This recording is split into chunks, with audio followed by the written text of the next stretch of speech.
Hello, this is Eric of NotMouse, and welcome to my review of the Unitek Drive Station. Of course, the drive is right here beside me. I'm using it on my computer right now. So, it's actually useful. I'm using it for my mouse and keyboard as we speak, and of course, storage.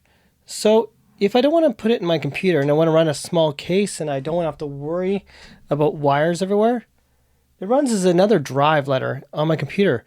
If I connect SSD drives and SD cards, mini SD or whatnot, guess what? Not a single problem about it because it's just going to show up as another drive letter. So as we see, we have this other drive letter called Backup Pro. That's the other drive letter. So if I want to say copy something to it, let's take Best of ITX. I'm going to go send to, and I'm going to send it to that drive, the Backup Pro drive. Let's see how fast it copies. So we see about 200 or so megabytes per second. That's not megabits, that's megabytes per second. So of course the speed is going to depend on the speed of your drive itself. So if you have a spinning hard drive, you're not going to get that kind of speed. How about copying from the drive to the computer?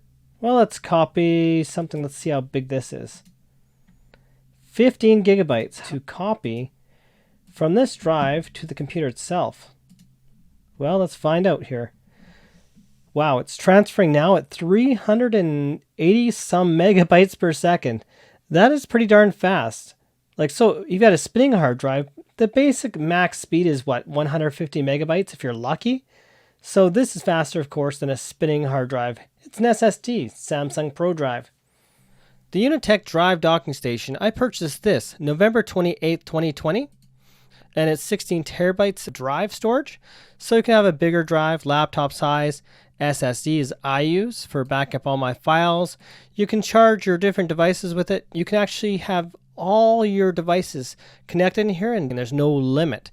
It will slow down a bit, of course, when you connect many devices, and they'll show up as different drive letters for those wondering. It actually uses USB-B and the 3.0 version. Now for some B-roll, and before we get things wrapped up, this is the part that connects to your computer. This is USB-A type. USB 3.0 version, of course.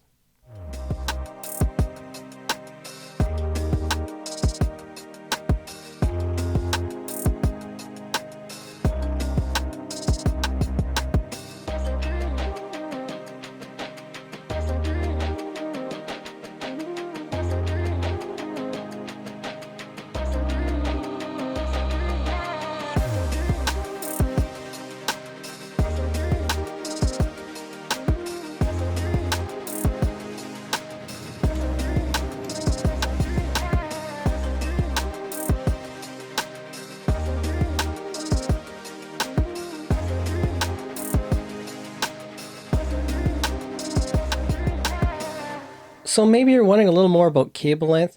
Well, everything about this is similar to the first drive I reviewed. So if you want to see that, check out that review where I mentioned about cable lengths. The cable itself actually for the USB is a bit longer, so that shouldn't be a problem. My estimated length right off the bat looking at this is about 4 feet in length. So you will actually be fine for most people. And of course you can replace it with a different cable. And if you wanted to go get yourself a 10-foot cable, well, it won't be a problem as long as you get the proper standard. So you got your cables. Let's see how hard or easy it is just to simply swap devices out. So I'm going to connect this right now. Connecting my USB type B with the bigger top on it. And of course, if you connect the other one, it might not work at all if you use the old version. And of course, it'll be slower, guaranteed. Now I'm going to press that power button. Turn on the power. Now the drive should show up on the computer right away. So now it just popped up. Now I'll remove that. So my Samsung drive. And now I'm going to put my PNY drive in there.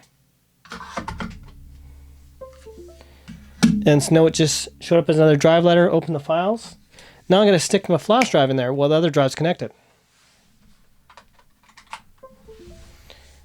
And just like that. Just reads like that. So creators especially, or someone that has multiple devices and you want to go quickly from one thing to another, really nothing beats this. Hot swappable, which means I don't have to press disconnect. It just works. So let's say I access this drive.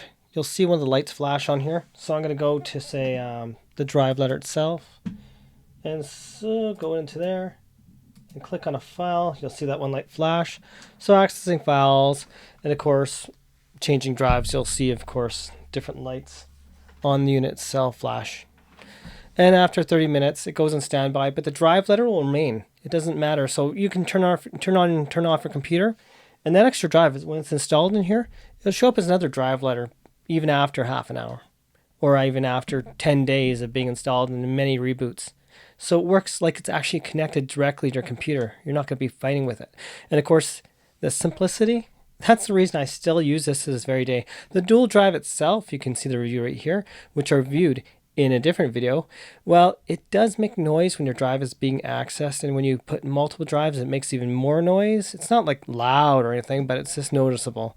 This one, complete silence. So unlike an external storage hard drive type thing, where you have a USB port connected and it's encased in a case, you don't have extra USB ports with it. It doesn't have extra functionality.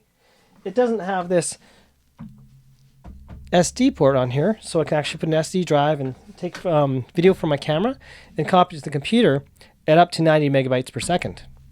It doesn't have the micro SD port, which I tested with a micro SD chip, Kingston brand, so I don't know how fast it can actually go, 30 megabytes per second, but it's not a high-end micro SD card.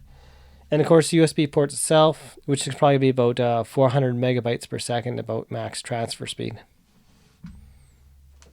Yeah, so thank you for watching, and have yourselves a wonderful day.